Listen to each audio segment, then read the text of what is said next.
சக்தி பீடம் அமைந்திருக்கும் ஆலயம், ஆதிபரா சக்தி பீடம் அமைந்திருக்கும் ஆலயம், ஆலயமாம் ஆலயம் மருவத்தூர் ஆலயம், ஆலயமாம் ஆலயம் மருவத்தூர் ஆலயம், ஆதிபரா சக்தி பீடம் அமைந்திருக்கும் ஆலயம், ஆதிபரா சக்தி பீடம் அமைந்திருக்கும் ஆலயம், ஆலயமாம் ஆலயம் மருவத்தூர் ஆலயம், ஆலயமாம் ஆலயம் மருவத்தூர் ஆலயம்.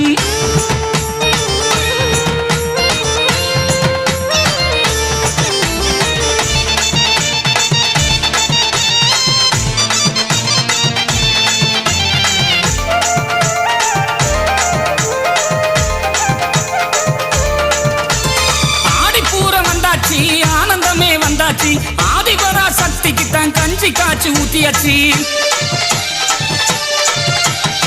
ஆடிப்பூர வந்தாச்சு, ஆனந்தமே வந்தாச்சு, ஆதிபரா சக்திக்கு தான் கஞ்சி காய்ச்சி ஊத்தியாச்சு. கஞ்சி குடிக்கை